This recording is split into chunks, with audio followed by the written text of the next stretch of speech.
And now, it's time for a story. A dark tale designed to scare the living daylights out of you. It begins in a small town in northeast New England, where for centuries the children were scared out of their wits every time they tried to reach the promontory overlooking the cape. To do this, one had to cross a deep, mysterious wood and climb a large hill to get there. And if you tried, you would always be turned back by thunder and lightning and huge winds that would spring up, driving you right into the ground, making you seek shelter. They say the promontory was a witching ground, and anyone reaching it successfully would become a hero, the talk of the town. Lately, an ominous dark cloud was seen hanging over the promontory. It never moved. There were strange moaning sounds coming from the adjoining cemetery. Groans and shrieks and laughs were heard sometimes in the middle of the night. The town librarian found an old registry book in the old basement of City Hall. The land was purchased over 300 years ago by someone in Switzerland. In spite of the wonderful view, nothing was ever built there. In the middle of the town lived a young boy named Tom Gallagher, whose passion was computers. He had a printer, a powerful hard drive, a large screen, games, and other software to entertain and educate him. And he had a modem, a telephone link to the far corners of the globe. One ordinary night, while surfing the internet, he stumbled onto the darknet. His excitement mounted because he had never seen it before. Springing onto the screen as if by magic, he clicked to enter. The screen glowed purple and then a sickening green. The letters were formed by thin dancing flames, red and bright orange, as if springing from the pits of hell. The keyboard was hot to his touch. The screen radiated heat, turning his cheeks crimson. Sweat poured down his forehead.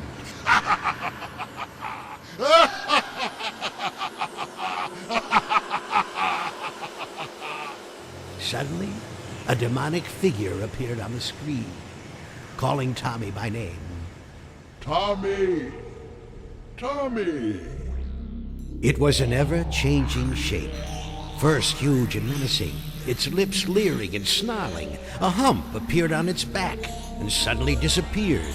Hands with huge talons, feet with hooves, and a tail forked at the end. Tommy froze, gasping for breath. He felt as if someone was choking him. The veins stood out on his neck.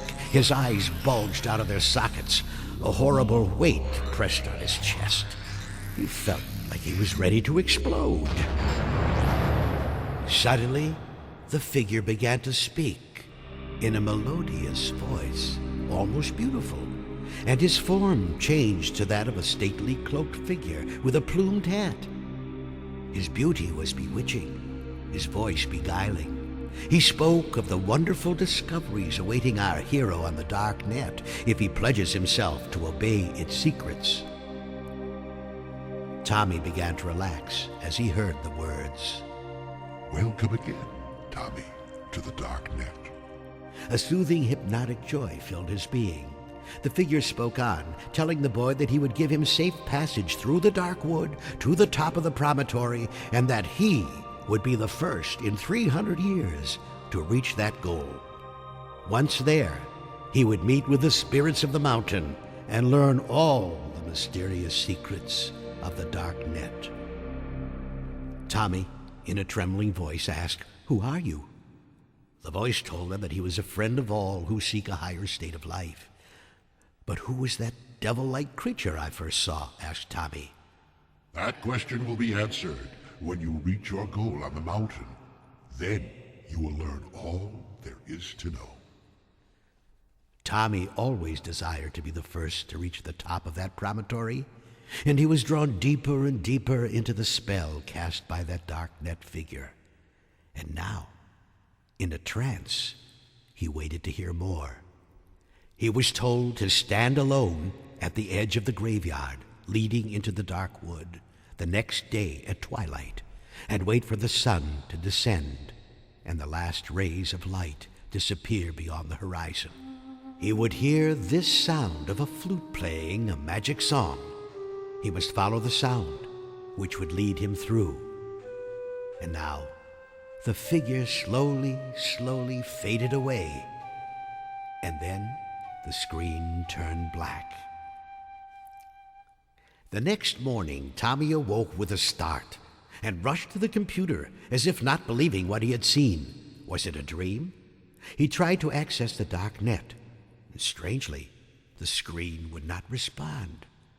He rushed to the phone and called his friend Susan. He must share this with her. Susan became very excited after hearing the story and insisted on going with him that day into the forest. He told Susan he must go alone, but promised to share all that happens with her. Susan was disappointed and agreed to wait, but only if he would take her the next time. Tommy was still uncertain about going. Was it a trick? Was there real danger? Then he remembered the soothing voice and the promise of reward if he followed the instructions of the dark net. It was a wonderful feeling to be on the verge of great discovery.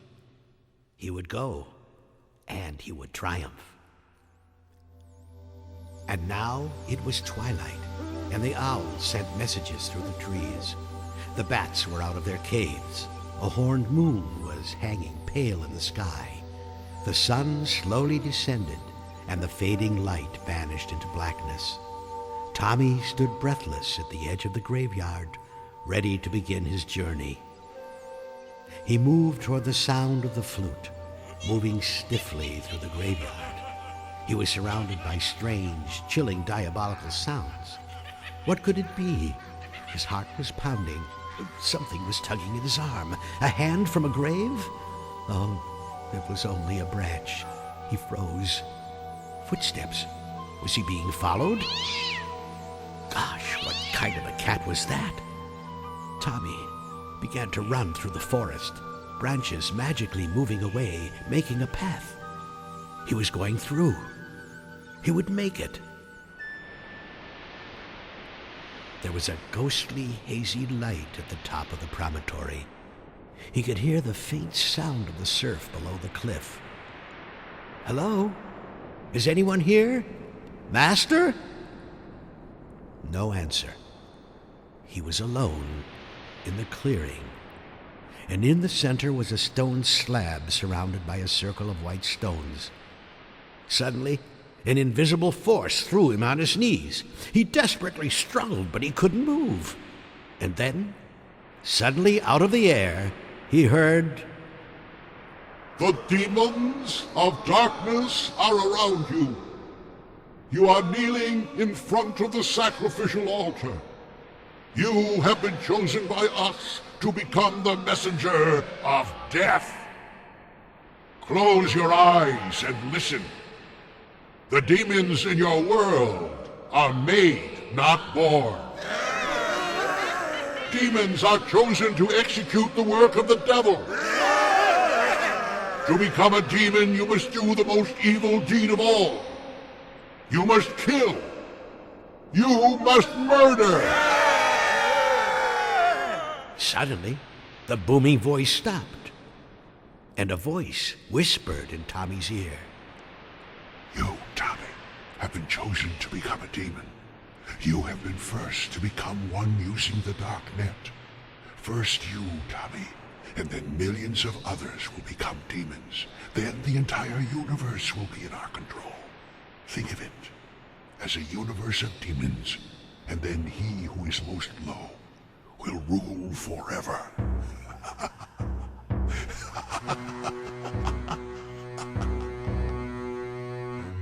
A pair of red eyes glowed in front of him. Tommy could not move his eyes away. He slowly sank into a trance. The voice continued in an eerie tone. Listen, my little demon. You will bring a sacrifice to these grounds.